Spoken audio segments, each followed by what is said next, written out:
Fala rapaziada, é tempo de jogo e a gente começa o vídeo de hoje para falar o seguinte, confirmado, para quem não prestou atenção, para quem não viu, para quem não acompanha sempre, confirmado o caso de paternidade, rapaziada. Lamine Yamal é pai de Kylian Mbappé. Essa seleção da França, em homenagem àqueles bagres, tomaria 4-0 do Corinthians em Itaquera. Bom dia, Bom Vitor. dia. A gente tem que falar a verdade é uma só. A França ela não se cria contra essa Espanha e realmente, né, o Yamal ele fala, ele não precisou fazer, né, no quesito fazer gols, dar assistências, mas ele fez um grande jogo e novamente a gente viu uma França aí que sem ideias, né? E o meu recado vai para você, Lucas Digne. Você não é bem-vindo na zona norte de São Paulo. Jardim Brasil não vai te receber porque você é muito ruim. Rapaziada, vamos lá, tempo de jogo. Espanha finalista, tá? Ontem eu vim aqui, vocês viram meu vídeo, eu tenho certeza, meu mano a mano. Eu nunca estive tão errado na minha vida. Eu tirei o Porro fez gol, jogou pra caramba. Eu coloquei o Kylian Mbappé no lugar do Oyarzabal. Eu devia estar louco. Rapaziada. A realidade é essa. Eu de manhã eu tomo umas birita, fiquei doidão e acabei fazendo mano a mano alcoolizado. Porque é a única razão. Porque a Espanha, no mano a mano, no jogo de ontem, ela ganhou de todo mundo. A superioridade de que a Espanha teve dentro de campo, tanto com os titulares, até depois com os reservas, porque ambos os times modificaram, e o sistema de jogo continuou o mesmo, rapaziada. Eu falei pra vocês, o único jeito da Espanha ganhar esse jogo era se colocasse em tática o seu jogo, seu futebol, o estilo que a Espanha gosta de jogar. E colocou. A Espanha teve controle de bola o jogo inteiro. Em momento nenhum pareceu que a França ia mostrar perigo para a Espanha, que a França ia reagir, que ia tirar da cartola uma jogada mágica ou que algum dos seus jogadores estava individualmente bem. Rapaziada, o Cucurella colocou o Dembélé e o Olise também no bolso. Rodri colocou o Olise no bolso. Bola não chegava nos caras. A dupla de zaga de Laporte e Cubarsí não deixou o Mbappé jogar um minuto. E o Porro anulou completamente Doué, Barcola, qualquer um desses aí que chegou a jogar no jogo, não teve onde se criar, tá? Vamos falar do primeiro gol? O primeiro gol foi de pênalti, saiu aos 22 minutos, numa jogada onde a Espanha trabalhava a bola, teve uma jogada, a bola é espirrada para cima e o lateral francês, o Digne, foi tentar chutar a bola, né? Ele olhou para cima, viu a bola caindo e ele falou: agora eu se consagro, vou dar um bicão para frente. Só que o Lamine Yamal, muito inteligente, muito esperto, se antecipa do jogador, pula para receber a bola, para dominar ela no peito, tentar sair na frente do seu marcador. E o chute que estava sendo direcionado para a bola acerta o Lamine Yamal dentro da grande área. Pênalti muito bem marcado, sem ter o que discutir, eu espero. Pênalti batido pelo Oyarzabal, muito bem cobrado, bateu com força no canto, nem dois goleiros pegavam a bola. 1-0 Espanha, daí pra frente é o controle que eu tô falando aqui pra vocês o tempo todo de jogo, algumas tentativas de jogada de Lamine Yamal e tudo mais, mas nada de muito extraordinário. Uma boa jogada de associação ali entre Lamine Yamal e Dani Olmo dentro da grande área, que o Dani Olmo faz um passe incrível, inclusive de tirar o chapéu essa partida do Dani Olmo, tá? A Espanha precisava de passes rápidos e em passos curtos, e o Dani Olmo entrega isso muito bem, tem entregado isso muito bem nessa Copa do Mundo, cresceu demais o Dani Olmo nessa Copa do Mundo, tá, rapaziada? Eu vou deixar eu te falar um pouco, porque senão eu me empolgo muito. Fala comigo, Vitor. Vou puxar já um pouquinho do segundo tempo aí. Bom destaque que você deu no Dani Olmo, que fez um jogaço e fez exatamente o que a França precisava que o Olise fizesse e não fez. Porque assim, gente, o Olise, ele é ponta direita.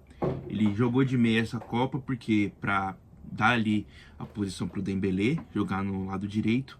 E ele teve muita tranquilidade e facilidade de jogar nessa posição durante toda a Copa, porque ele não enfrentou nenhum meio-campo que pudesse justamente fazer o que a Espanha fez ontem, que foi colocar ele dentro de uma jaula, né? O Rodri tá fazendo, é o melhor jogador da Espanha na Copa, é o Rodri, com certeza. Ele vem fazendo uma Copa impressionante. Fabian Ruiz, né? A questão é simples, o Alisson vai ficar bravo, mas saiu o Pedri, acabou. Saiu o Pedri, a Espanha virou outro time. ela é muito mais forte defensivamente, ela chega muito mais rápido ao ataque, e o Fabian Ruiz ontem fez uma partida impecável também. De La Fuente, absurdo nas escolhas, mas a Espanha ela conseguiu controlar a França durante todo o jogo, e o segundo tempo não foi diferente, controlou. A França só foi chutar o gol aos 70 minutos. Então você imagina, um time com poderio ofensivo da França só finalizar o gol aos 70 do segundo tempo, é um controle absurdo. Ainda teve outras chances a própria Espanha. E aí o Pedro Porro, né, fez o gol, o segundo gol da partida, numa tabela com o Dani Olmo, que ele invade dentro da área. O ponta, que era o Doué, não acompanhou ele, e ele sozinho teve o faro de atacante, fez o gol, fez o 2-0 e aí matou o jogo, tá? A Espanha, ela já estava controlando o jogo, depois do segundo gol não teve mais chance. A França decepcionou muito nessa semifinal, mas eu também não acho que seja algo novidade. Os times do Deschamps, a França do Deschamps, ela é muito reativa. É que ela tem muitos talentos ofensivos que conseguem aí produzir gols e assistências em jogos que ela não joga bem. No momento ela não conseguiu fazer isso. Também um ponto muito ruim do Deschamps, né? Eu pontuei o dinheiro aqui. Dentro dessa fase de semifinal de Copa, os melhores têm que jogar. Não existe o Théo Hernandes, por mais que ele seja muito ofensivo, que ele dê muito espaço pro Yamal, por exemplo, jogar só o segundo tempo. Ele jogou 20 minutos, jogou muito mais que o Digne. O Digne, ele é ok para um jogo de sistema contra Marrocos, contra a Suíça, contra a Suécia, né? Suécia, contra Noruega. Agora, contra a Espanha, você precisa ter os melhores, e fez falta, né? Ele também optou pelo Tchouaméni no lugar do Koné. Koné que fez uma grande Copa, entrou só no segundo tempo porque o Rabiot estava com cartão amarelo. Então são escolhas que ele fez e que prejudicaram a equipe. E no final das contas é freguesia, né? A França não consegue ganhar da Espanha. A gente fala aqui, né? Os jogos se encaixam muito. Para a Espanha é muito melhor jogar com a França do que jogar com o Brasil, por exemplo, que joga de uma forma reativa com contra-ataque, com muita velocidade. E se concretizou. Espanha na final da Copa, segunda final da Copa na sua história, e veio muito forte, né? Porque a França, ela vai ter mais um ciclo com esses jogadores. A Mbappé vai ter 31 anos, Olise 28, Dembélé acho que 29, mas fica o primeiro grande desafio da França. Não foi bem, e agora vai contar com o Zidane no próximo ciclo, que é um treinador multicampeão por clubes e nunca treinou nenhuma seleção. Vamos ver aí como é que vai ser esse próximo ciclo. Lembrando que apesar dessa rapaziada toda ter um novo ciclo também, chegando ali na casa dos 30, metade ali dessa rapaziada da Espanha vão ter mais ciclos. Lamine Yamal, que hoje tem 19, vai ter uns 23, 22 anos, depende da fase da Copa do Mundo. Os outros jogadores... Você destacou o Fabian Ruiz no meio de campo. Vou falar um pouquinho das estratégias de cada um dos técnicos, do porquê que escalaram tal jogadores e o que deu errado, tá, rapaziada? A ideia do Fabian Ruiz no lugar do Pedri foi muito boa. O Pedri estava mal nessa Copa do Mundo e merecia ir para o banco. A realidade é que a Copa, que nem o Vitor falou, é para estar os melhores em campos. O Fabian Ruiz estava melhor, Pedro estava pior, e uma das coisas que o De La Fuente queria fazer é ganhar esse meio de campo de todas as maneiras possíveis, e uma delas também era a estatura. O Fabian Ruiz também é muito mais alto que o Pedro, e bolas aéreas para ganhar, subir, colocar essa bola no chão e tudo mais, para ter o controle de bola, com o Fabian Ruiz era muito mais fácil de fazer do que com o Pedro. Apesar do Pedro ter grandes desarmes, ser bom defensivamente, o De La Fuente optou por alguém que ia fazer isso muito melhor na defesa para ter essa primeira bola, tá? A estratégia do técnico francês de colocar o Digne na lateral em vez do Theo é exatamente isso que o Vitor falou. Diminui um pouco a ofensividade, afinal já tem muito poderio ofensivo lá na frente, e você consegue segurar um pouco aqui atrás. E contava com o Digne e o Saliba. O problema o Saliba saiu machucado aos 30 minutos do primeiro tempo. E aí já quebra um pouco desse sistema defensivo, né, da França. Aí você tem um jogador a menos defensivamente. A dobra que fazia, a tripla que fazia basicamente, né, que era o Saliba, Digne e o Barcola, que voltava para ajudar a marcar o Lamine Yamal. Ele quebra isso no segundo tempo. quando ele coloca o Doué no lugar do Barcola, o Doué não acompanha o Porro, e aí sai o segundo gol. Então você vê que essas mudanças defensivas, elas tomam ações já imediatas. O Doué deixar de voltar para acompanhar o Porro fez com que o Porro saísse livre na hora do ataque. E depois a gente ainda teve um gol do Lamine Yamal que foi anulado, foi corretamente anulado, estava à frente.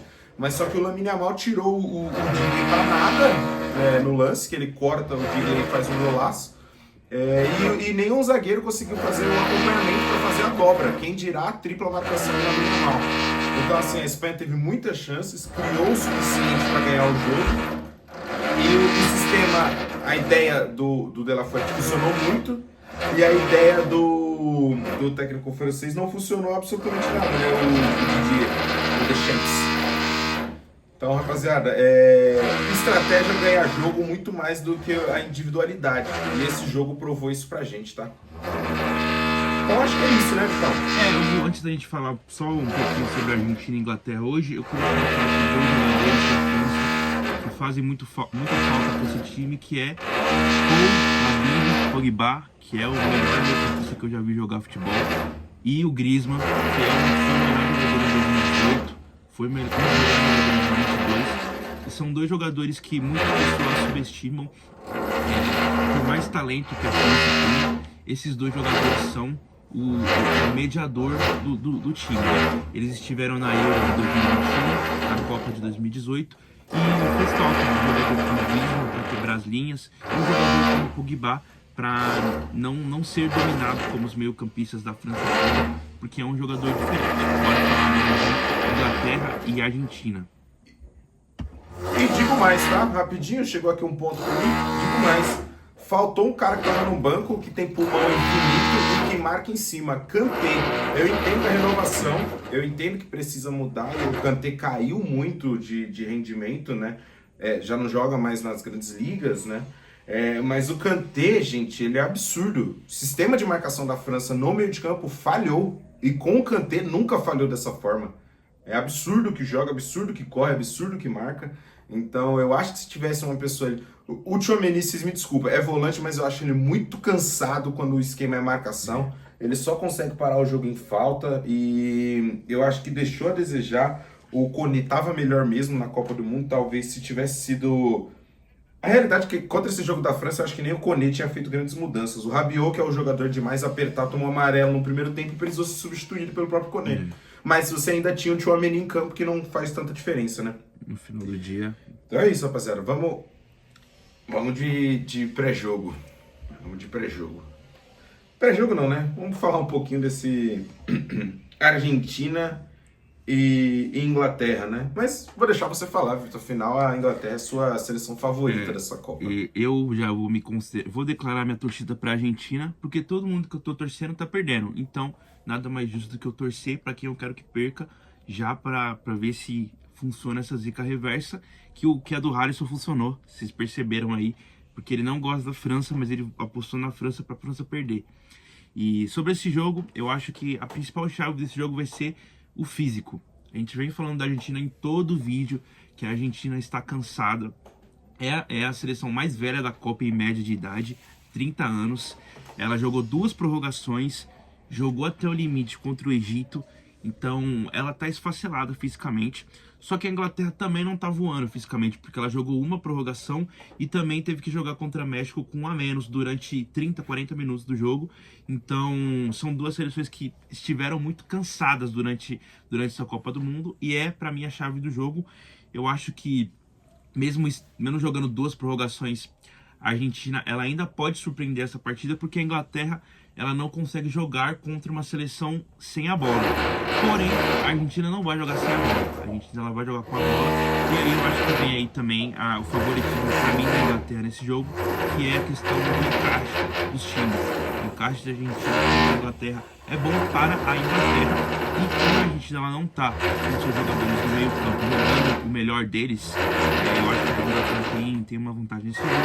Acredito que seja um jogo para Kane e Bellingham destruírem o meio campo e a defesa da Argentina. E se o Scaloni não colocar mudanças nesse time, se o Scaloni não colocar Juliano Simeone na direita para marcar, se ele não colocar o Nico Paz para armar esse jogo, para dar um fôlego, o Celso, se ele se manter as mesmas substituições, ele coloca o Montiel no lugar do Molina, ele coloca o Gonzalez no lugar do Benfica, ele só faz isso, ele coloca o Lautaro Martínez no lugar de algum volante quando precisa de gol.